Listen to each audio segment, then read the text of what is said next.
1999 बिसिबाव एप्रिल दालाव त्रिपुरा हास्तियाव नेशनेल एड्स कन्ट्रोल प्रग्राम चेंजाकबानि थांनाय बिसि 22 Tripura state AIDS control society national AIDS control अर्गानाइजेशननि कक्थुमनि मिसिंथि एसआईबी मानजाकबानो गाहामके नायकलै नारगै मानखा फियाबा थांनाय सालखैसो सिगां ससियेल मिडियाव आबिमुं खालायजाकबानि खरक चाररा 24 ताबुक रोंस्रोङै तंनायदक एसआईबी पजिटिव मानजा जाखिनै आबोनि मिसिंखौ ताबुकसो जरा खरक 4 बरक थैगाहिनै साजाकबानि फियाबा अबाहाय कक्थुम बेरायनो ताताल अबाहायनो साजाका कक्थुम आथुरनि बिस्कांगो তিনি শ্রাংসল আগরতলানি সেক্রেটারিয়েট ত্রিপুরা এডস কন্ট্রোল সোসাইটিনি বিভাগতে ত্রিপুরা রাজ্যে আমাদের এইচআইভি আজকের নতুন করে ইনফেকশনটি নয়, সেটি 1996 সালের থেকে আমাদের ফার্স্ট কেস হয়েছিল ত্রিপুরা রাজ্যে। তখন থেকে আজ পর্যন্ত আমাদের এইচআইভি ইনফেকশন চলে যাচ্ছে এবং আমাদের স্টেটে এইচআইভি এইডস কন্ট্রোল প্রোগ্রামটা যেটা রয়েছে সেটাও রান করছে 1999 সাল থেকে। দেখা গেছে যে আমাদের ওভারঅল যে সংখ্যাটা সেটা তো রয়েছেই, তার মধ্যে দেখা গেছে যে যুবকদের মধ্যে বা ছাত্রছাত্রীদের মধ্যে সেটা বেড়ে আছে কেননা তারা বিভিন্ন ধরনের রিস্ক বিহেভিয়ার করেন, হাই রিস্ক নেন, যেরকম ইনজেক্টেবল ড্রাগ ইউজ করেন। তো সেই কারণে ইনজেক্টেবল ড্রাগ ইউজের মাধ্যমে এইচআইভি ইনফেকশনটা ছড়ায় বিভিন্নভাবে। তো সেই কারণেই দেখা গেছে যে আমাদের রাজ্যে ইনফেকশনটা রয়েছে।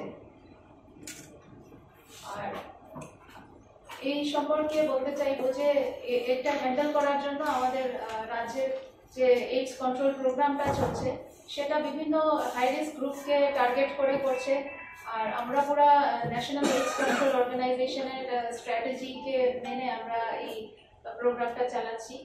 আর বিভিন্ন স্ট্র্যাটেজি বিভিন্ন হাই রিস্ক গ্রুপকে টার্গেট করছে, তাদেরকে স্ক্রিনিং করছে, তাদের জন্য ট্রিটমেন্ট দিচ্ছে। আর ট্রিটমেন্টটা সম্পূর্ণভাবে ফ্রি অফ কস্ট দেওয়া হচ্ছে আমাদের ন্যাশনাল এইডস কন্ট্রোল প্রোগ্রামের তরফ থেকে। তাছাড়া বলতে চাইবো যে যেহেতু ইনফেকশনটা বাড়ছে, আমরা কিভাবে সেটাকে কন্ট্রোল করতে পারি বা কিভাবে সেটাকে প্রিভেন্ট করতে পারি। প্রিভেন্ট করার জন্য আমরা বিভিন্নভাবে অ্যাওয়ারনেস ক্যাম্পেইন বা সেন্সিটাইজেশন প্রোগ্রামগুলো করছি। তাছাড়া যারা হাই রিস্ক গ্রুপ রয়েছেন তাদের মধ্যে আমরা স্ক্রিনিং করছি বিভিন্নভাবে।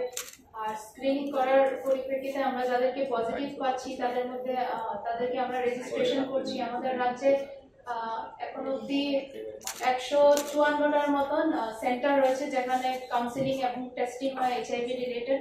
তো শুধুমাত্র স্টুডেন্টসদের মধ্যেই না, আমরা বিভিন্ন ক্যাটাগরি অফ পেশেন্ট বা বিভিন্ন মানুষেরা যারা নিজেদের স্ক্রিনিং করাতে চান তারা এই সেন্টারগুলোতে গিয়ে স্ক্রিনিং করাতে পারেন। স্ক্রিনিং করিয়ে যদি কোনো পজিটিভ আসেন তাহলে তাদেরকে আমরা অপরচুনিটি দিই, মানে তারা রেজিস্ট্রেশন করেন সেই সেন্টারগুলোতে। রেজিস্ট্রেশন করার পরে তাদের ট্রিটমেন্ট রেজিমেন্টটা শুরু হয়। তো এইচআইভি আমরা সবাই জানি যে সেটা কমন সাধারণ রোগের মতন ওয়াটার বর্ন বা এয়ার বর্ন মাধ্যমে ছড়ায় না, সেটি কিছু স্পেশাল সার্কামস্ট্যান্সেস আছে তাতে ছড়ায়, যেমন কি গর্ভবতী মায়ের থেকে শিশুদের মধ্যে বা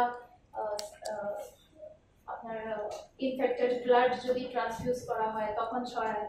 তো আর আপনার এই যে ইনজেক্টেবল ড্রাগ ইউজের মধ্যে যে শেয়ারিং অফ নিডলস গুলো হয়, স্টুডেন্টসরা দেখা যায় বা অনেক ক্ষেত্রে যুবকরা দেখা যায় যে নিডল শেয়ার করছে। তো এই শেয়ারিং অফ নিডলের কারণে ইনফেকশনটা একজন থেকে আরেকজনের মধ্যে ছড়াতে পারে। এই পরিপ্রেক্ষিতে আমাদের সোসাইটি মোটামুটি 14টি ডিপার্টমেন্টের সাথে কোলাবোরেশনে কাজ করছে। যখন আমরা অলরেডি জানি যে এইচআইভি এমন একটি ইনফেকশন নয় যে শুধু আমরা মেডিকেলি আমরা এটাকে ঠিক করতে পারবো, এটার মধ্যে অনেক ক্ষেত্রে সোশিয়াল স্টিগমাও জড়ে রয়েছে। তো সোশিয়াল স্টিগমা যাতে না হয় বা বিভিন্ন লোকেদের ডিসক্রিমিনেশন না হয় তার জন্য আমরা 14টি ডিপার্টমেন্টের সাথে এগ্রিমেন্ট সাইন করে আমরা কাজ করছি, যেরকম কি সোশ্যাল ওয়েলফেয়ার ডিপার্টমেন্ট বা narcotics and drug control department, তাদের সাথে আমরা কাজ করে থাকছি। আর তাছাড়া আমাদের আরো সুবিধা রয়েছে, যেমন আরটিআই এসটিআই ক্লিনিক রয়েছে যেখানেও স্ক্রিনিং হচ্ছে বিভিন্ন রোগীদের।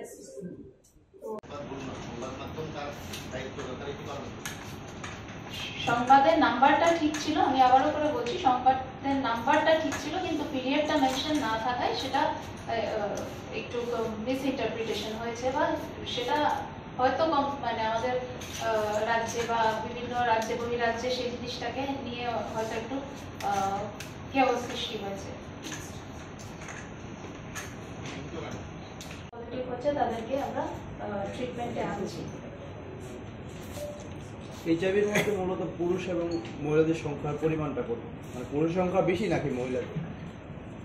এই এক্সাক্ট ডাটাটা আমি আপনাদেরকে দিয়ে দেবো। আমাদের অ্যানালিসিস করা আছে, আমাদের পোর্টালে অলরেডি ডেইলি আপলোড হয়। তো একটা প্রশ্ন হলো ম্যাডাম, 2017 মানে 17-18 বছর ধরে পড়ুয়াদের মধ্যে মানে ইনফেকশন যেমন বাড়ছে তেমনি মৃত্যুর সংখ্যাও বাড়ছে। তো সেই ক্ষেত্রে হোস্টেলগুলোতে, রাজ্য সরকারের বিভিন্ন হোস্টেল আছে, হোস্টেলগুলোতে কি মানে এইডসের প্রাদুর্ভাব কতটা? 2 নম্বর, বিভিন্ন কলেজ এবং স্কুল ও হোস্টেলগুলোতে এই এইডসের প্রাদুর্ভাব কমানোর জন্য এইডস কন্ট্রোল সোসাইটি কি পদক্ষেপ নিচ্ছে? 3, আগরতলা পুর নিগম এলাকায় বিভিন্ন সময় দেখা যায় এইডসের প্রাদুর্ভাব বেশি, এখন কি অবস্থায় আছে?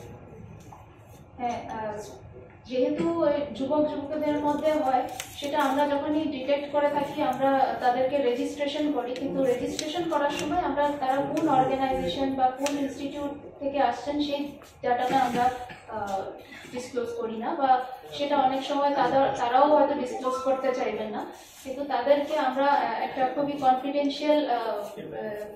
কনফিডেন্সিয়ালিটি মেনটেন করে তাদের ইনফরমেশনটা আমাদের রাখতে হয়, কেননা এটা এইডস অ্যাক্ট, এইচআইভি এইডস অ্যাক্টের আওতায় আসে, যেটার মধ্যে পেশেন্ট কনফিডেন্সিয়ালিটিটা মেনটেন করা আমাদের দায়িত্বে পড়ে।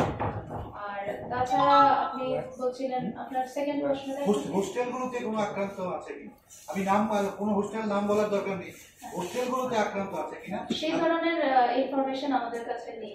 আর আগরতলা শহরে পুর নিগম এলাকায় একবার বলা হয়েছিল, তথ্য দেওয়া হয়েছিল এইডস কন্ট্রোল সোসাইটি থেকে, তো সেই ক্ষেত্রে পুর নিগম এলাকায় কিরকম সংক্রমণ? হ্যাঁ, আমরা যদি স্টেট ডাটা দেখি তাহলে আমাদের ওয়েস্ট ডিস্ট্রিক্ট, ওভারঅল ওয়েস্ট ডিস্ট্রিক্টে ডাটা মানে এইচআইভি প্রিভ্যালেন্সটা বেশি রয়েছে। ম্যাডাম একটু দাদা সঙ্গে আমি সঙ্গে বলছি, যদি ক্লিয়ারলি করতো আমাদের রাজ্যে ওই কোন স্কুলের নাম বলতে হবে না, কয়টা স্কুল এফেক্টেড আর কতজন স্টুডেন্ট, এই ডাটাটা মানে আমাদের রাজ্যে বর্তমানে স্ট্যাটাসটা কি, মানে কয়টা স্কুলে এইচআইভি মানে সংক্রমণ রয়েছে এবং কতজন স্টুডেন্ট সংক্রমিত বর্তমানে? আমাদের রাজ্যে আপাতত 220টা স্কুলের মধ্যে আমরা মানে ইনফেকশন পেয়েছি, এবং স্টুডেন্ট নাম্বার অফ স্টুডেন্ট তো আমরা বললামই, যেমন 828 জন আমাদের কিউমুলেটিভ মানে ওভার দ্য ইয়ার্স আমাদের 828 জন পজিটিভ রয়েছে। কিন্তু যেহেতু আমরা বলছি তারা যখন রেজিস্ট্রেশন করেছিলেন তখন স্টুডেন্ট হিসেবে রেজিস্ট্রেশন করেছিলেন, তাই এখন হয়তো অনেকেই স্টুডেন্ট নাও থাকতে পারে। আপনাদের প্রাথমিক অ্যানালিসিসে কি কেন তাদের মানে এফেক্টেড হওয়ার পিছনে কারণটা কি, স্টুডেন্টের ক্ষেত্রে সংক্রমণটা বেশি কেন হচ্ছে, আপনাদের প্রাথমিক ইয়াটা কি?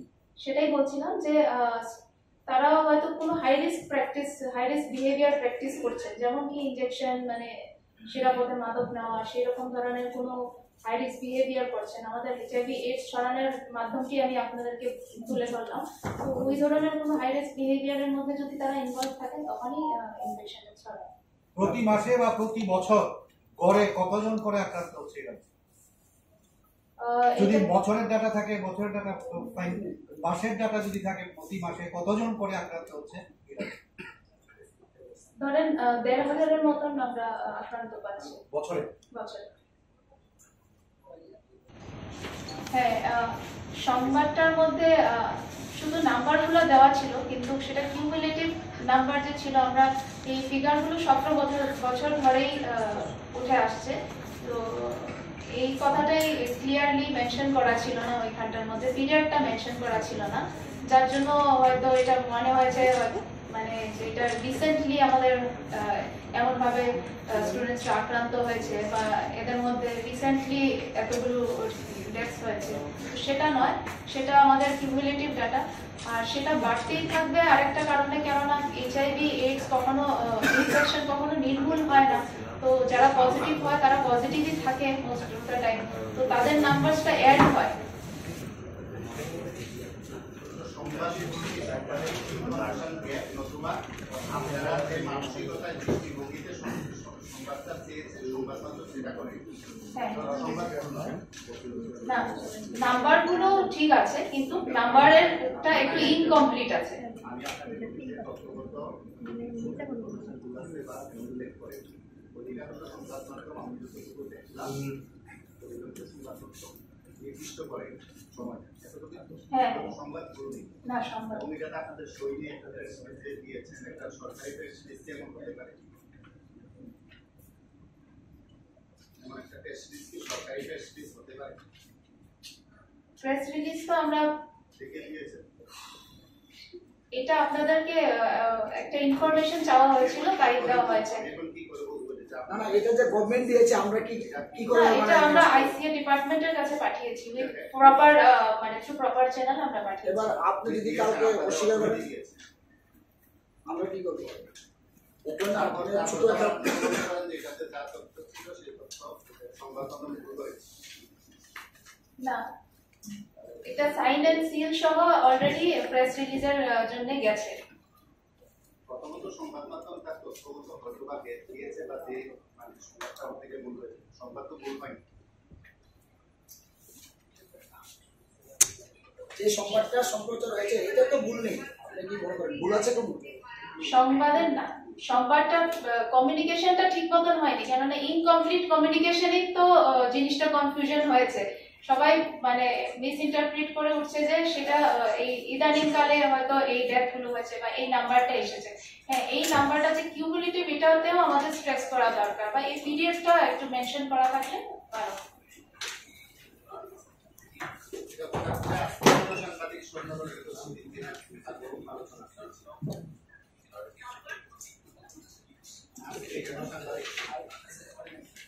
আজকের সাংবাদিক সম্মেলন আপনাদেরকে এই যে তথ্যগুলো দেওয়া হয়েছে, এই তথ্যটা যেহেতু ইনকমপ্লিট ছিল, আমাদের তরফ থেকে এটা ক্লারিফিকেশন রয়েছে যে এটাকে যাতে মিস ইন্টারপ্রিট না করা হয় যে সেটা ইদানিং কালে বেড়েছে বা এর মধ্যে ইতিমধ্যেই সেই রাইজটা হয়েছে বা ইতিমধ্যেই কোনো স্টুডেন্টের মধ্যে ডেথ হয়ে গেছে, তার জন্য আজকের এই কেস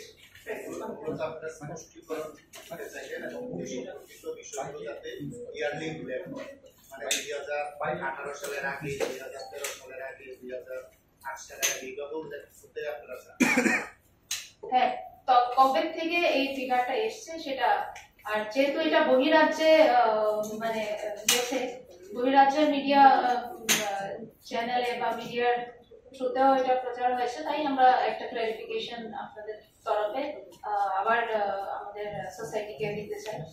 সম্প্রতি বিভিন্ন সংবাদ মাধ্যমে ত্রিপুরাতে ছাত্রছাত্রীদের মধ্যে HIV/AIDS সংক্রমণ এবং মৃত্যু নিয়ে যে সংবাদ পরিবেশিত হয়েছে, তার পরিপ্রেক্ষিতে আজকে সাংবাদিক সম্মেলনে বক্তব্য রাখবেন ত্রিপুরা স্টেট এইডস কন্ট্রোল সোসাইটির project director doctor Samarpita Dutta মহোদয়া।